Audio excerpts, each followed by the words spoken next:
Bueno,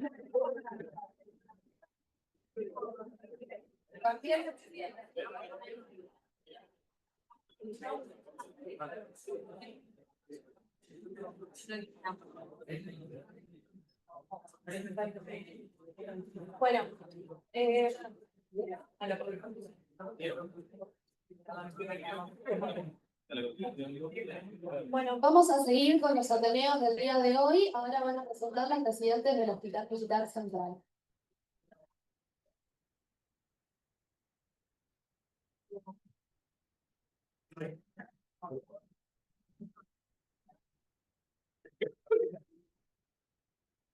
Bueno, buenos días. Nosotras, como mencionaron, provenimos del Hospital Militar Central. Mi nombre es Juliana y mi compañera Irene les vamos a presentar sobre un caso que tuvimos en la parte de incorporación por bacteriología. Y más que nada para comentarles a ustedes en sus vacaciones, sé que están los chicos de Novelán y de Muñiz, que tal vez haya cosas que sean muy redundantes para ellos, pero muchos de primer año la misma ministerio y la revisada fue hace mucho tiempo. Así que queríamos presentarles lo que nos pasó para que presten atención si en alguna situación tienen un cultivo o una presentación parecida y a su vez una revisión de lo que es la epidemiología para atentarles un poco más. Entonces, como mencioné el ateneo, estudiamos el Staphylococcus intermedios como un patógeno compartido. Esta es una breve introducción de los contenidos. Que, bueno, vamos a una introducción sobre la epidemiología más que nada, y es simplemente para que puedan tenerlo en cuenta si les presento. Bien. Entonces, acá vamos a descartar una paciente femenina de 32 años que ingresa al servicio de guardia refiriendo dolor y supuración de una sutura quirúrgica de varios días de evolución. Esta es la presentación de la herida, donde se observan síntomas de posible infección e inflamación. Se remite una muestra post-toilette quirúrgica, donde en el GRAM se evidencian cocos agrupados, y en el cultivo, esta es una reproducción de la sangre, se observan colonias presuntamente de un estafilococcus. Se realizan las pruebas bioquímicas y se llega al diagnóstico de un estafilococcus intermedio, que no es algo frecuente en nuestro laboratorio para aislar. Entonces, el estafilococcus intermedius se puede escuchar referido coloquialmente como el virus de los perros, ya que es el coco positivo mayoritario de la microbiota de perros. También se encuentra en gatos de otros animales domésticos y principalmente forma parte de la piel y de las mucosas. Es de hecho el principal agente de infecciones de piel y mucosas en animales domésticos. Y su rol en las infecciones humanas tiene principal rol por su infección zoonótica, y con relevancia especialmente en los que son pacientes inmunocomprometidos o en pacientes con alguna situación de intervención que tiene una ruptura en las barreras de la piel y a través de ello puede ingresar. Si ustedes tienen acceso a la identificación por sistemas automatizados como el BITEC, dependiendo de su base de datos, puede ser que lo reciban informado como pseudointermedios o intermedios.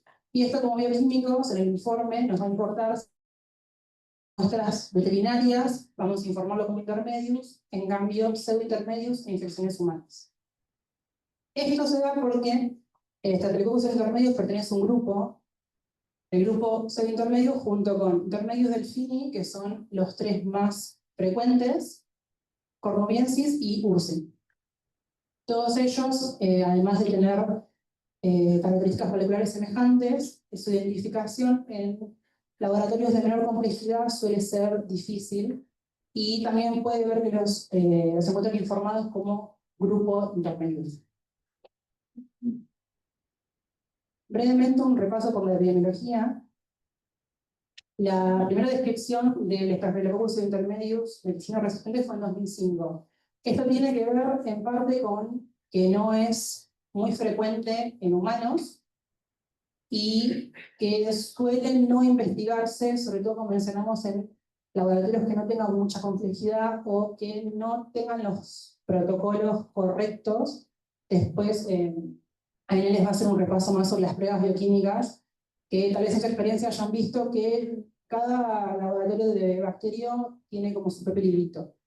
Más allá de que el CLSI y el EUCAS tratando de homogeneizar criterios, no siempre se da, y es que la gente en particular puede subestimarse o directamente informarse o erróneamente, y es lo que queremos tal vez contarles para que no les pase, informarse cómo está Flucosaurio.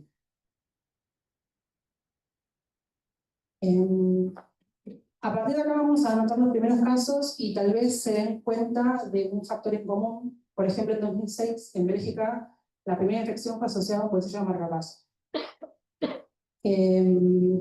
Habitualmente se está convirtiendo en un motivo de precaución debido a sus similitudes con los patógenos humanos del grupo Intermedius.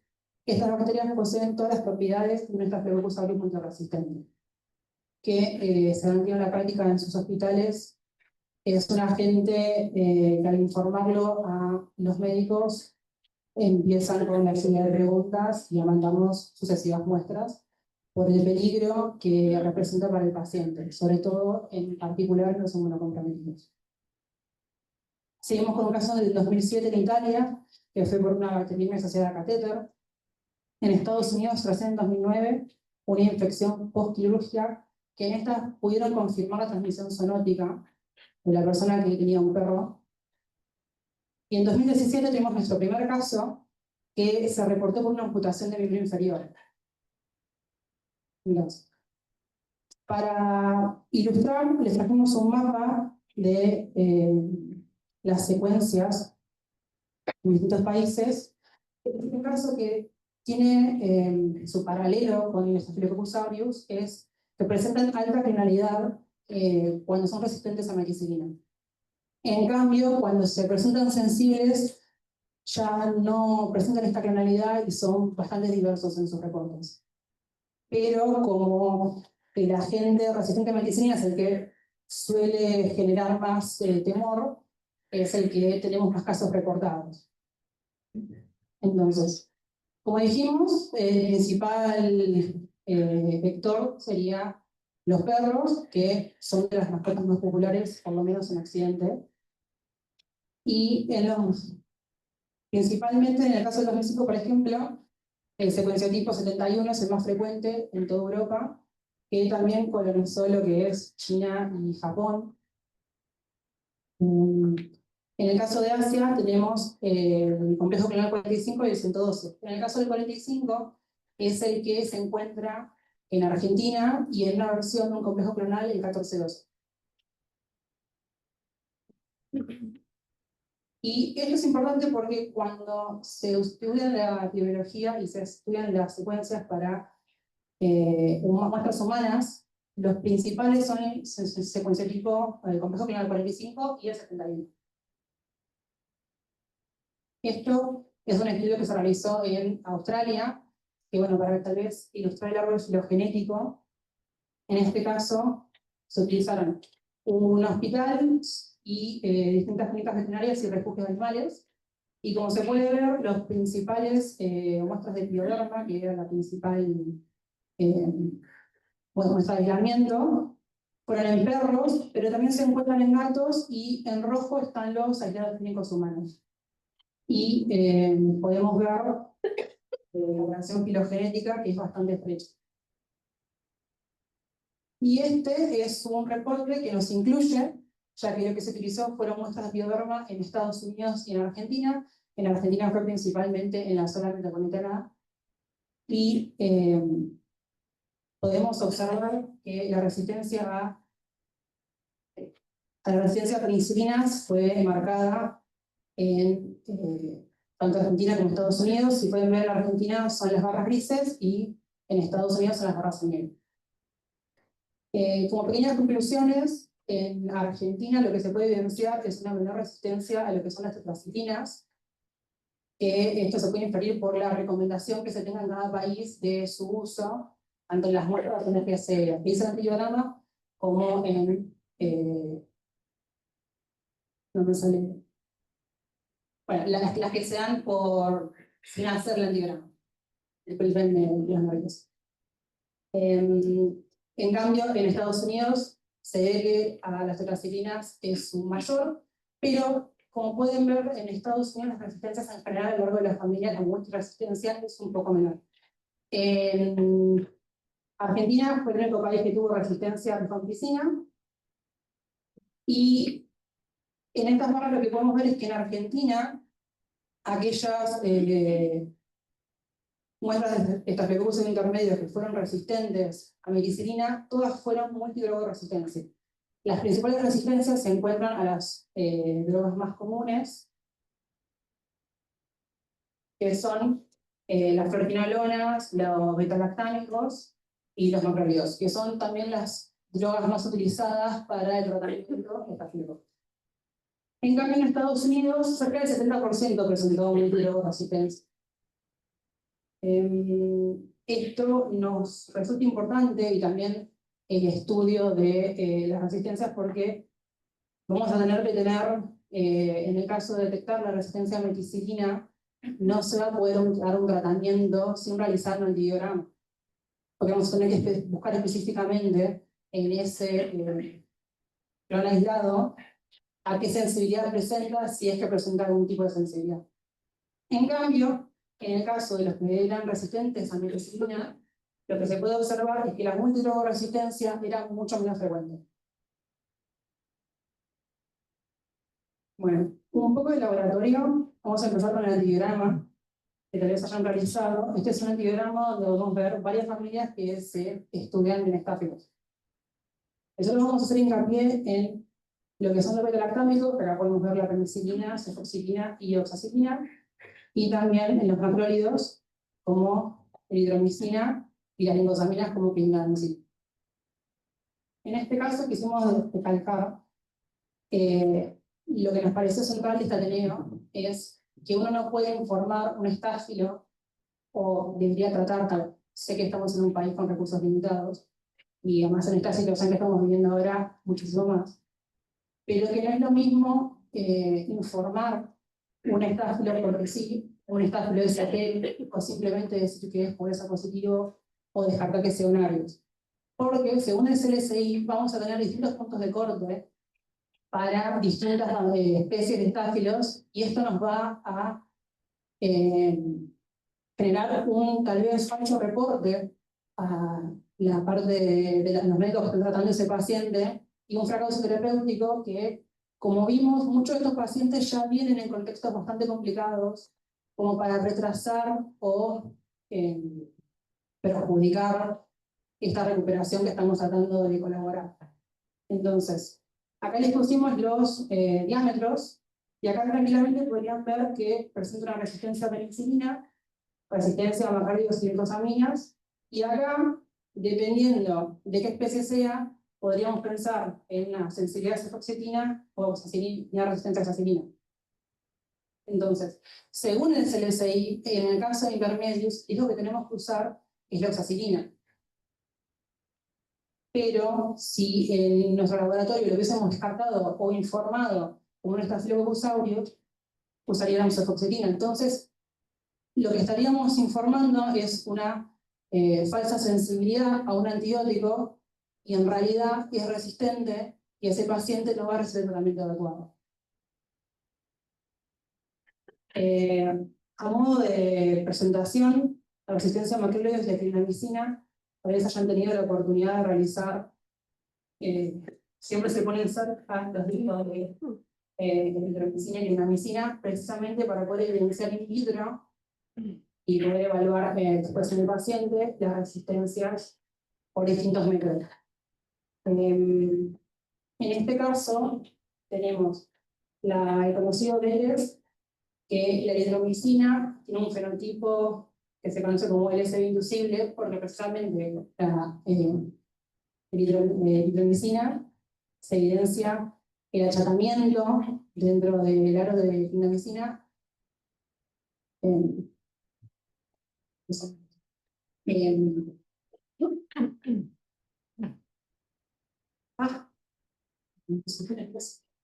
Los macrólidos, junto con las lindosaminas y acetoamicinas D, que en cerebro significa MLSD, son tres grupos de antimicrobianos con estructuras químicas diferentes, pero con mecanismos de acción similares. En los estafilococos, la resistencia a los macrólidos puede asociarse a diferentes fenotipos de sensibilidad por la resistencia a las lindosaminas, que se pueden identificar en el laboratorio mediante el método de difusión con discos de erythromicina y clindamicina, o mediante la dilución en caldo utilizando la combinación de ambos. En particular, en el caso de los estáfilos, la presencia de los genes M es los mecanismos más frecuentes y confiere un fenotipo de resistencia denominado ILC, que es el que podemos evidenciar en el disco de test positivo.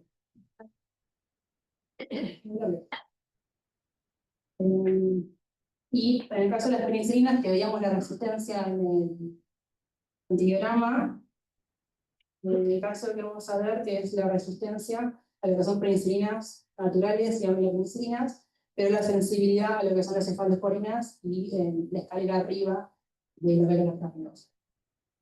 Son metalactamasas de tipo clase A, el más frecuente es el tipo C, y son inducibles extracelulares, plasménicas intransmisibles, lo que confiere una importancia a la epidemiología y a la evaluación de las resistencias, ya que pueden no solo transmitirse entre distintas especies de estáfilos, sino también se pueden llegar a transmitir a otras especies frecuentes como enterococos.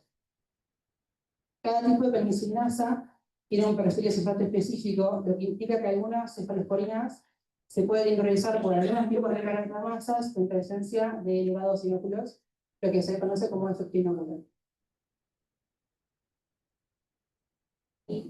En el caso de la resistencia a la meticilina, lo que se puede observar es una homoresistencia o heteroresistencia. Esto quiere decir que vamos a ver una expresión fenotípica, como que en la homoresistencia toda la población es resistente, mientras que en la heteroresistencia solo una fracción mínima de los individuos de bacterias son resistentes, y es la forma más frecuente de expresión.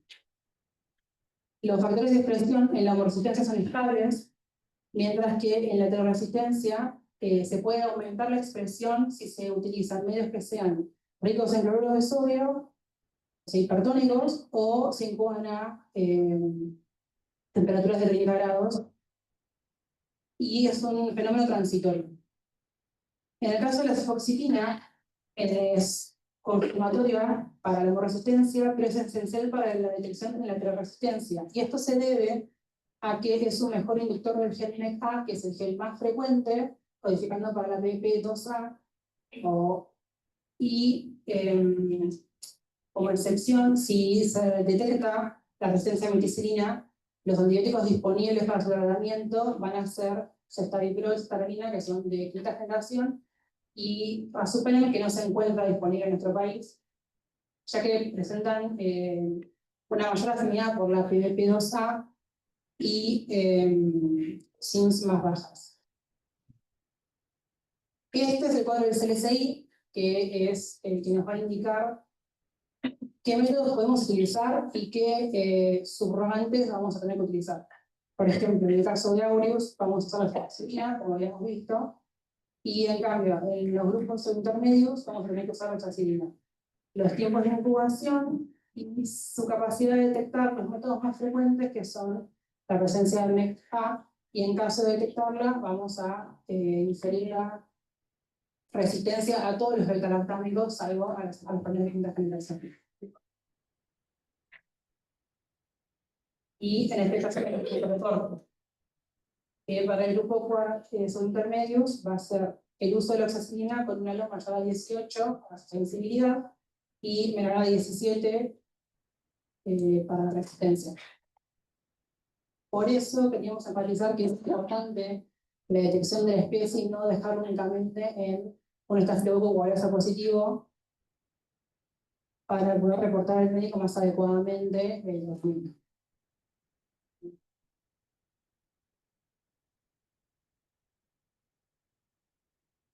Bueno, arrancando a hablar un poquito sobre lo que son las pruebas que se hacen en estos casos, las pruebas típicas, para diferenciar principalmente lo que es, como dijimos, el aureus bueno, de pseudointermedios. En el caso del aureus, vamos a tener que el mannitol nos va a dar positivo. En cambio, para un pseudointermedios, lo que es mannitol puede dar variable, positivo o negativo. Si un positivo es muy tenue, entonces, bueno, ahí tenemos que profundizar un poco más.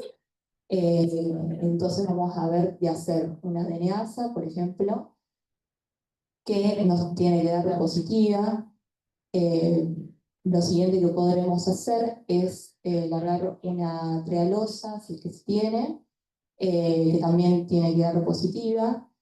Y no nos podemos olvidar tampoco de, bueno, de lo que es la tríada, ¿no? DNAsa, como dijimos, para este caso de Staphylococcus pseudointermedius, positiva.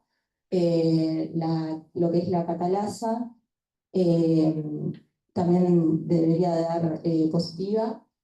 Y bueno, para seguir con la tipificación, es importante, podemos hacer una ONPG o un BES o un PR, que nos tiene que dar ONPG positivo, BP negativo y PIR positivo. En cambio, en el aureus, como podemos ver,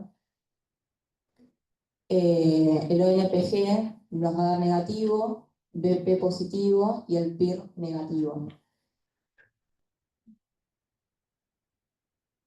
Bien. Para ir viendo un poco lo que es el cultivo y en la sangre, las colonias van a ser típicas de un estáfilo, bueno, lisáceas, beta-hemolíticas, una leve beta-hemólisis se va a ver en estos casos con este tipo de patógeno. En el aureus es como que se diferencia porque la beta-hemólisis es mucho más marcada.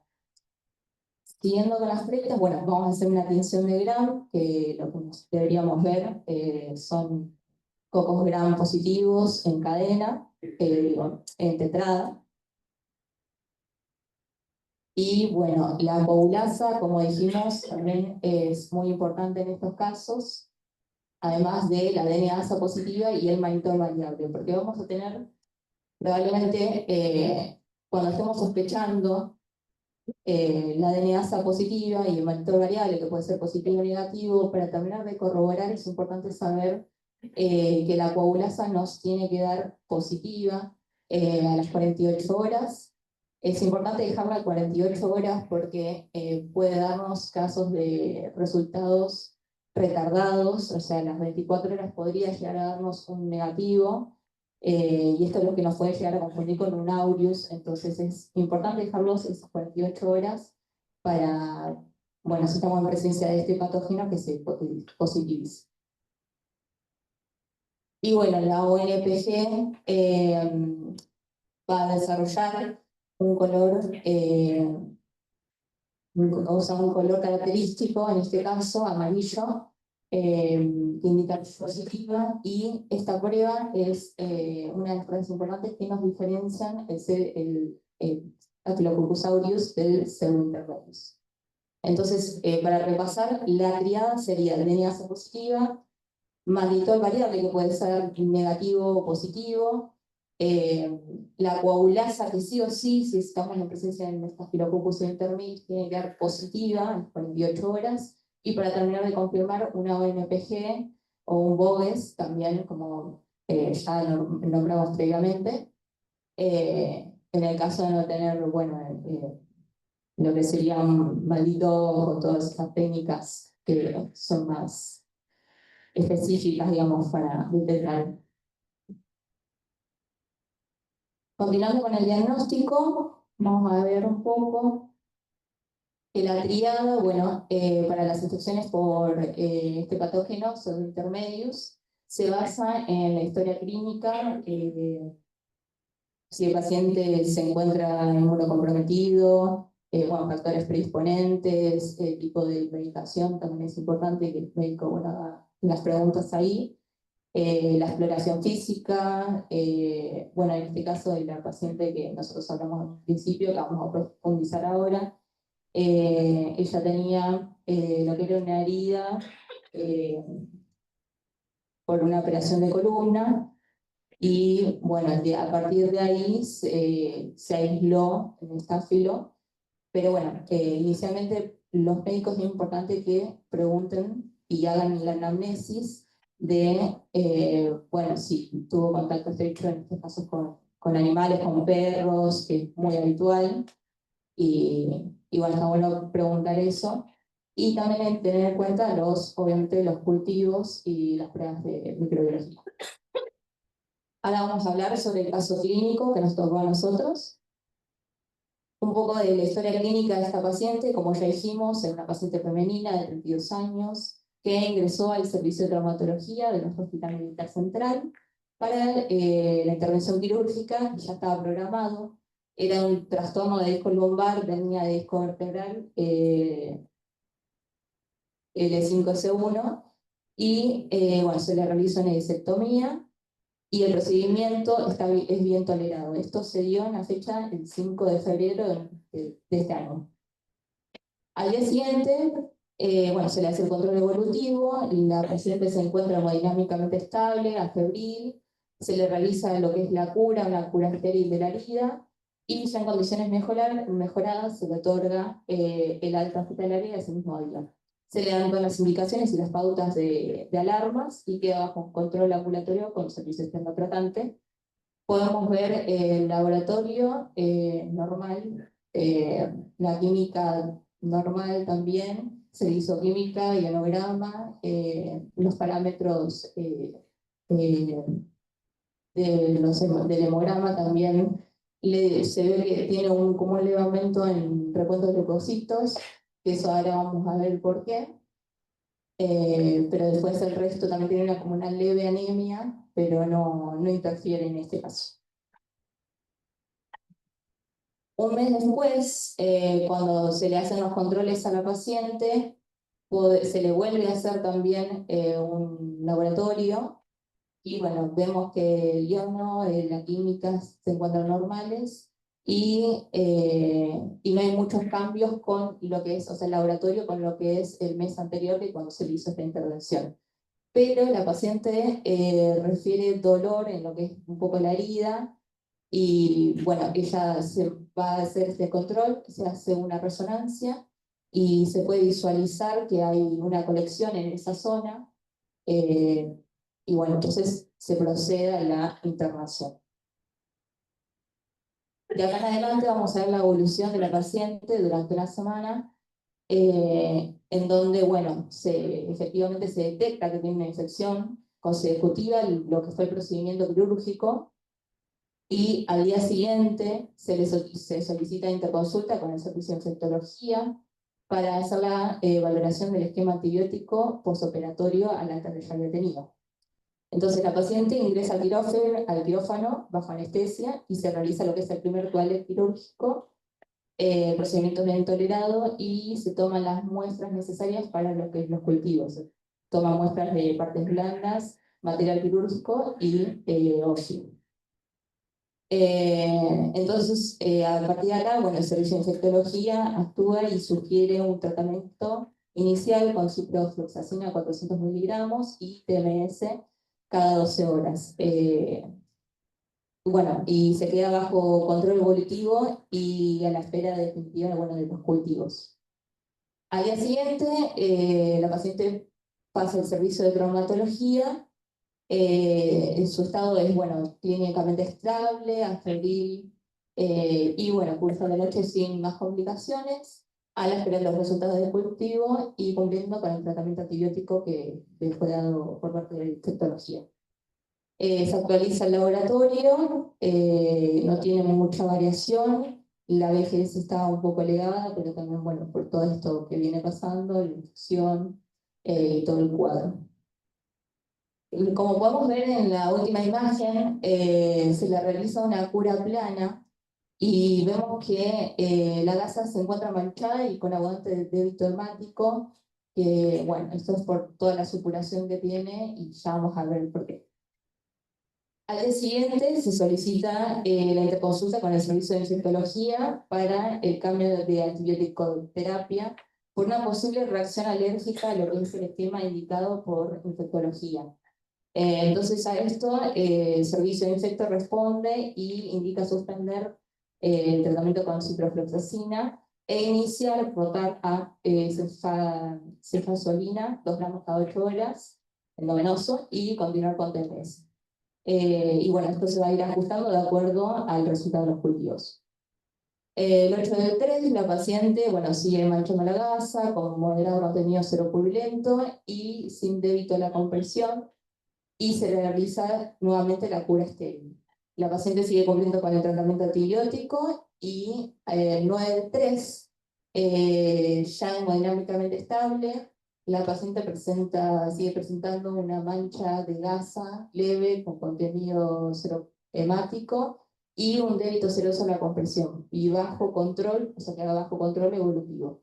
Cursa la noche sin más complicaciones, y al día siguiente, que es lo que vemos el 10 del 3, ya se reciben los resultados de bacterio de los cultivos de las muestras que fueron enviadas, que indican que tiene un Staphylococcus pseudointermedius con bueno, gram de cocos positivos en tetrada sensible a lo que vemos acá en el informe: ampicilina, suractán, cipro, cefalotina, levofloxacina, con un SIM menor o igual a 0,12, meticilina, rifampicina, tetraciclina y TMS también. Bueno, es el cultivo. En el cultivo lo que se encuentra en las 3 muestras se puede aislar lo que es el pseudointermedio, así que en eso queda confirmado. Se le hace un laboratorio donde, bueno, no vemos mucho cambio, el BCG subió un poco, pero bueno, el resto se encuentra igual, la PCR está un poco elevada también, y lo que hace, nos comunicamos con el servicio de infectología, y ellos resuelven que sugieren rotar el esquema a ciprofloxacina, 750 miligramos vía oral cada 24 horas, y minoxidilina 100 miligramos cada 12 horas. A partir de acá se toman las medidas, se hace un control en los 15 días para ver cómo va evolucionando la paciente. Y ese control, a los 15 días, bueno, el detalle sería que la paciente acude a la consulta, al seguimiento por la osteomielitis que había tenido en el lumbar 5 sacro 1, tratamiento con levofloxacina y minoxidilina.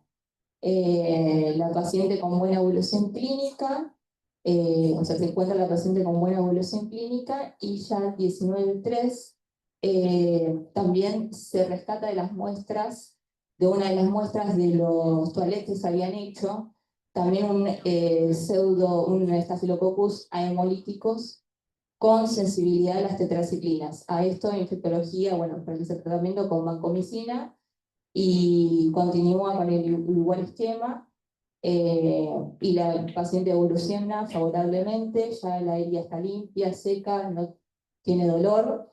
Y bueno, a partir del laboratorio, que como podemos ver está normal, la BCG está bastante elevada, pero bueno, por todo lo que vino pasando a la paciente, digamos, de la infección y bueno, el postquirúrgico, es entendible.